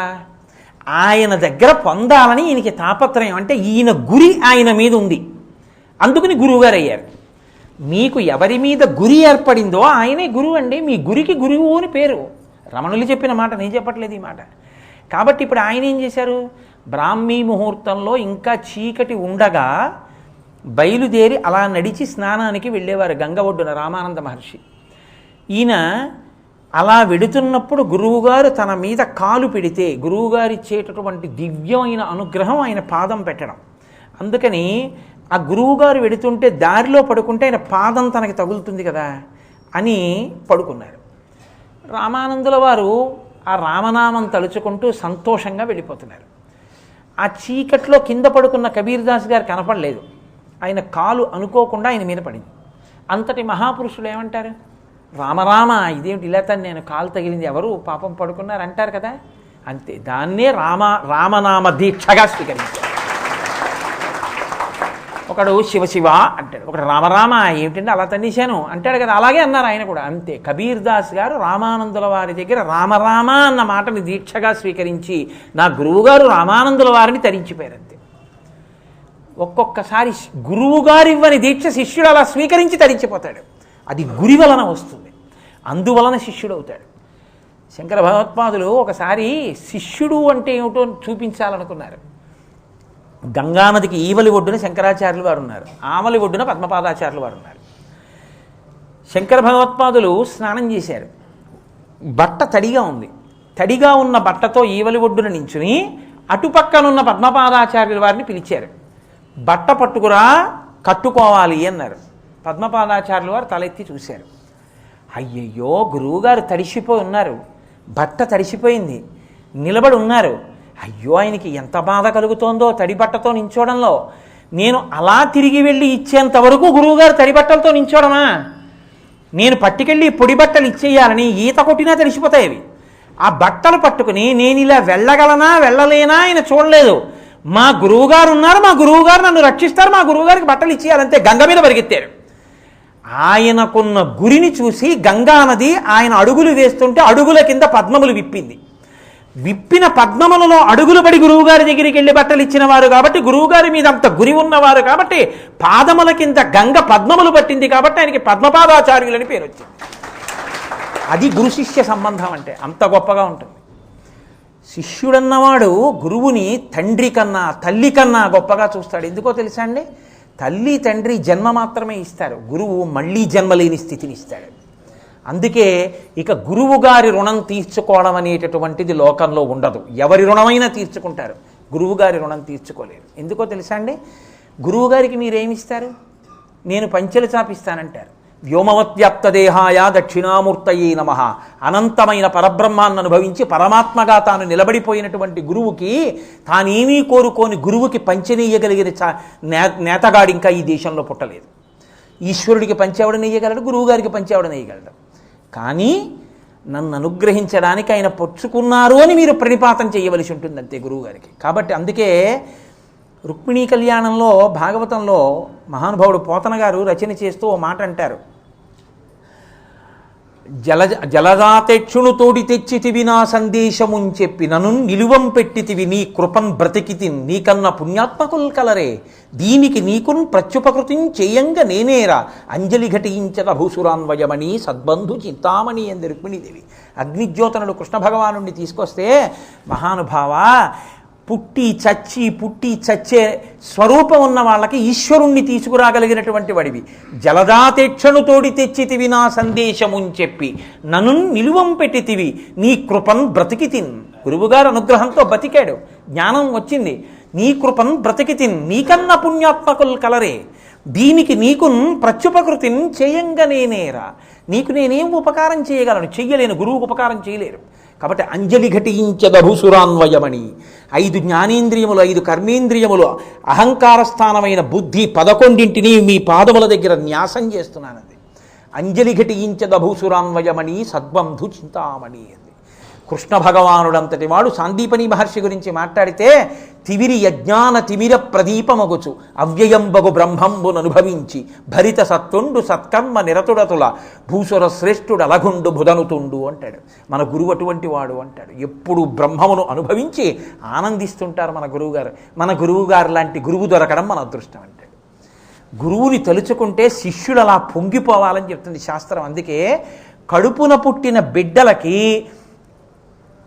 తండ్రి చచ్చిపోతే గయ వెళ్ళి శ్రాద్ధం పెట్టే అధికారం ఎలా ఉంటుందో, గురువుగారు శరీరం వదిలిపెట్టేస్తే గయ వెళ్ళి గురువుగారికి తద్దినం పెట్టే అధికారం శిష్యులకు అలా ఉంటుంది. అంటే శాస్త్రంలో గురు శిష్యుల మధ్య అనుబంధాన్ని ఎంత గొప్పగా చెప్పారో చూడండి. మా గురువుగారని ఎవరైనా అంటే వారు తన కడుపున పుట్టిన బిడ్డలతో సమానం అంతే. నా కొడుక్కి నేను ఎలా ఇంత ప్రసాదం పెట్టాలనుకుంటానో నా శిష్యుడి విషయంలో కూడా నేను అంత ఉదారుడనై ఉండాలి. గురువుగారి సంకల్పములే శిష్యులకు శ్రీరామ రక్ష. ఆయన ఒక్కసారి ఈశ్వరుణ్ణి ప్రార్థన చేశాడా శిష్యుడికి అనుగ్రహం కలుగుతుంది. మహానుభావులు ఈ దేశంలో అలా రక్షించిన వాళ్ళు ఎంతమంది ఉన్నారో.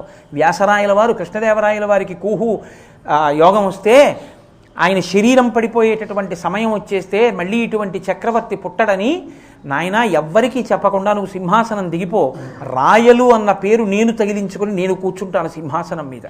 చక్రవర్తికి ఆపదొచ్చే సమయం వచ్చింది, నువ్వు ఆ సింహాసనం మీద ఉంటే శరీరం పడిపోతుంది, నేను కూర్చుంటాను, నా తేజస్సు చేత నా తపోబలం చేత నన్ను చెనకలేడు యముడు అని ఆయన వ్యాస తీర్థులు వ్యాస రాయలని పేరు మార్చుకుని సింహాసనం మీద కూర్చున్నారు. రాయల వారు సింహాసనం దిగిపోయి రహస్యంగా అంతఃపురంలో ఉండిపోయారు. ఆ కాలం దాటిపోయింది, కుహుయోగం దాటిపోయిన తర్వాత మళ్ళీ రాయల వారికి పట్టాభిషేకం చేసి వెనక్కి వచ్చేసారు. అప్పటి నుంచే వ్యాస తీర్థుల పేరు వ్యాసరాయలైంది. ప్రభువుల్ని కాపాడారు ఈ దేశంలో. అందుకే ఒక్కొక్క గురువు ఒక్కొక్క పీఠాధిపతి పేరు చెప్తే సర్వతంత్ర స్వతంత్ర అంటారు. సర్వతంత్ర స్వతంత్ర అంటే శిష్యుడు వచ్చి 500 రూపాయలు కావాలి గురువుగారు అన్నాడు అనుకోండి, నన్ను అనుగ్రహించాలి అంటే మీరు ఇస్తారా అని అడగడు గురువుగారు. ఆ స్థాయిలో ఉన్నటువంటి మహాపురుషులు వాళ్ళు పరమేశ్వరుణ్ణి మాత్రమే అడుగుతారు, వెంటనే పరమేశ్వరుడు అనుగ్రహిస్తాడంతే వాళ్ళకి. శంకర భగవత్పాదులు ఒక బ్రాహ్మణి ఇంటి ముందుకు వెళ్ళి నిలబడ్డారు. ఆవిడ కడుపేదరాలు. భవతి భిక్షాందేహి అన్నారు బ్రహ్మచారిగా. ఏమీ లేదు ఇవ్వడానికి, ఎండు ఉసిరికాయ పట్టుకొచ్చి వేసింది ఆవిడ దరిద్రాన్ని చూసి చెలించిపోయారు. అది సర్వతంత్ర స్వతంత్ర అంటే. ఎవరినో పిలిచి ఆవిడికి కొంచెం డబ్బు ఇవ్వండి అనలేదు, వెంటనే ఆయన వందే వందారు మందారం ఇందిరానంద కందలం అమందానంద సందోహ బంధురం సింధురాననం అంగం హరేహ పులకభూషణమాశ్రయంతి భృంగంగనేవ ముకుళాభరణంతమాలం అంగీకృతాకిల విభూతిరపాంగలీలా మాంగళ్యదాస్తు మమ మంగళ దేవతాయా. ఒక్క స్తోత్రం చేసేటప్పటికి బంగారు ఉసిరికలు కురిసేసాయి. అలాగే వేదాంత దేశికులని వైష్ణవ సంప్రదాయంలో మహాపురుషుడైన ఆ వేదాంత దేశికులది యొక్క ప్రతిభని, ఆయన కీర్తిని పాడు చేయాలని కొంతమంది ఆయన దగ్గరికి వెళ్ళి పెళ్లి చేసుకోవాలి, డబ్బు కావాలని అడగరాని పంపించారు. ఒకటి పెళ్లి చేసుకోవడానికి డబ్బు కావాలంటే ఇవ్వకుండా ఉండకూడదు. ఆయన దగ్గరికి వెళ్ళి అడిగారు. ఆయన దగ్గర ఏముంది, వేదాంత దేశికుల దగ్గర ఏం లేదు పాపం. ఆయన వెంటనే అమ్మవారిని స్తోత్రం చేశారు, అమ్మ అనుగ్రహించమ్మా ఇతన్ని అని. వెంటనే కనకధార కురిసింది. వేదాంత దేశికులు కనకధార కురిపించారు. ఈ దేశంలో సర్వతంత్ర స్వతంత్రులైనటువంటి స్థాయికి పరమేశ్వరుడితో మాట్లాడి అనుగ్రహింపచేయగలిగిన స్థితికి గురువులు ఎదిగారు. ఆయుర్దాయాన్ని కృపచేశారు. నడిచే దేవుడని పేర్గాంచినటువంటి చంద్రశేఖరేంద్ర సరస్వతి స్వామివారు ఒకానొకప్పుడు ఎక్కడో పల్లెటూరులో ఉంటే ఆయన్ని నమ్ముకున్న కుటుంబంలో ఉన్నటువంటి ఒక వ్యక్తి పరిగెత్తుకుంటూ వెళ్ళి, అయ్యా మా నాన్నగారికి షష్ఠి పూర్తి తలపెట్టాం, మా అమ్మగారు కోమాలో ఉన్నారు, బ్రతకరు అని డాక్టర్లు చెప్పేశారు, అయినా మీ మీద నమ్మకంతో వచ్చాను, నన్ను అనుగ్రహించాలన్నారు. పరమాచార్య ఏమీ మాట్లాడలేదు. ఓ అరిటాకు వేయమని అరిటాకు మీద నిలబడి కాసేపు గెంతారు. ఆయన ఒంటికున్న విభూతి అంతా దాని మీద పడింది. ఈ విభూతి పట్టుకెళ్ళి మీ అమ్మ నోట్లో వెయ్యి అన్నారు. విమానం వెళ్ళిపోతుంది ఈ పాటికి అన్నాడు అతను. వెళ్ళదు, నువ్వు వెళ్ళన్నారు. ఆ విభూతి తీసుకుని కారు వేసుకుని వెళ్ళాడు. వెళ్ళవలసిన విమానం వెళ్లకుండా అలాగే ఉంది. ఇతను ఎక్కాడు, విమానం ఎగిరింది. డాక్టర్లు అన్నారు ఆవిడ కేవలం వెంటిలేటర్ మీద ఉంది, ఆవిడ ప్రాక్టికల్లీ షీఈస్ డెడ్, చనిపోయింది ఆవిడ నోట్లో విభూతి వేస్తే లేవడం ఏమిటన్నారు. మాకు ఆయన మీద ఉన్న నమ్మకం అటువంటిదని పరమాచార్య స్వామి వారి ఒంటి నుంచి రాలిన విభూతిని తీసి ఆయన తల్లి నోట్లో వేశాడు. అంతే. ఆ తల్లి వెంటనే లేచి ఏమిటా ఇదంతా, ఎందుకు ఇక్కడ ఉన్నానంది. యథార్థంగా జరిగిందండి నేను చెప్పిన సంఘటన. సంవత్సరం తర్వాత ఆ పిల్లాడు మళ్ళీ కామకోటి పీఠానికి వెళ్ళాడు పరమాచార్య స్వామి వారి దగ్గర. మా అమ్మగారండి అన్నాడు. నాకు తెలుసు, వెళ్ళిపోయింది ఆవిడ ఫలానా రోజున అన్నాడు. ఎవరు చెప్పారన్నారు. నేను కామాక్షిని అడిగింది, ఇంకొక ఏడాదిగా ఆవిడికి ఆయుర్దాయం, షష్ఠి పూర్తి సంవత్సరం పూర్తయ్యే వరకుగా వెళ్ళిపోతున్నాడు. పరమేశ్వరుణ్ణి ప్రార్థించి శిష్యులకి ఆయుర్దాయాలు ఇచ్చినటువంటి గురువులు ఉన్నారు. ఈ దేశ వైభవం అంతా గురువైభవమే. ఆ గురువుల పాదములే ఈ జాతికి శ్రీరామ రక్ష. అందుకే మనం గురు పూర్ణిమని అంత అందంగా, అంత పవిత్రంగా, అంత కృతజ్ఞతతో మనం చేసుకోవాల్సి ఉంటుంది. అందుకే ఇవాళ అందరూ కూడా ఒక మాట చెప్పాలంటారు. అచతుర్వదనో బ్రహ్మ ద్విబాహురపరోహరి అపాలలోచన శంభు భగవాన్ బాదరాయణ. ఆయన 4 ముఖములు లేనటువంటి బ్రహ్మ, ఒక్క ముఖంతో ఉన్న బ్రహ్మ వ్యాస భగవానుడు. 4 బాహువులు లేకుండా 2 బాహువులతో ఉన్న విష్ణువు, 3వ కన్ను లేని పరమేశ్వరుడు, మా స్వామి అయిన భగవాన్ బాదరాయణుడు. గురుర్బ్రహ్మ గురుర్విష్ణు గురుర్దేవో మహేశ్వర గురు సాక్షాత్ పరబ్రహ్మ తస్మై శ్రీ గురవే నమః వ్యాసుడి యందల అనువర్తిస్తుంది. కాబట్టి అటువంటి వ్యాసుడు వ్యాసం వసిష్ఠనప్తారం శక్తే పౌత్రమకల్మషం పరాశరాత్మజం వందే శుకతాతం తపోనిధిం. ఆయన వైభవం ఏమిటో చెప్పడానికి ఈ శ్లోకం చెప్తుంటారు. ఆయన వ్యాసం వసిష్ఠనప్తారం, వశిష్ఠ మహర్షి యొక్క మునిమనవడు. శక్తే పౌత్రమకల్మషం, శక్తి మహర్షి యొక్క మనవడు. పరాశరాత్మజం, పరాశర మహర్షి యొక్క ఆత్మజుడు. వందే, ఆయనకి నమస్కరిస్తున్నాను. శుకతాతం, శుకమహర్షి యొక్క తండ్రి. సంస్కృతంలో తాతం అంటే తండ్రి. శుకతాతం తపోనిధిం, తపోనిధి అయిన ఆ వ్యాసుడికి నేను నమస్కరించుచున్నాను. మహాభారతాన్ని ఇచ్చినటువంటి ఆ వ్యాసుడు ఉన్నాడే, నమోస్తు తే వ్యాస విశాల బుద్ధే అని ఆయనకి నమస్కారం చేస్తారు ఇవాళ. కాబట్టి ఇంతకన్నా నేను మీ సమయాన్ని ఎక్కువ తీసుకోవడం బాగుండదు. ఇప్పటికే 9:35 అయిపోయింది. నాకు ప్రాణం. నేను మీతో యథార్థం మనవి చేస్తున్నాను. నా జీవితంలో నా కొడుకు పెళ్లి రోజు కన్నా, నా కూతురు పెళ్లి రోజు కన్నా నాకు అత్యంత ఇష్టమైన రోజు ఏదంటే గురు పౌర్ణమి. నేను ఇవాళ రోజు ఉదయం స్నానం చెయ్యగానే వెళ్ళి మా గురువుగారి పాదాల మీద నా తల పెట్టి నమస్కరించి వారిని సత్కరించుకొని వస్తాను. ఈశ్వర శాసనము నీడు మానదు అంటాడు పరీక్షిత్తు భాగవతంలో. భవిష్యజ్జన్మ జన్మంబులన్ హరి చింతారతియున్ హరి ప్రణుతి హరి భాషాకర్ణ నాసక్తియున్ హరి పాదాంబుజ సేవయున్ కలుగు వీరర్ధిన్ ప్రసాదింపరే అంటాడు. ఏమి చిత్రం! అసలు కాకినాడ పట్టణంలో గురు పౌర్ణమి అంటే ఇవాళ పెద్ద ఊరిరిగింపు, ఒక మహాత్ముడికి సత్కారం ఎంత గొప్పగా ఉంటుందో.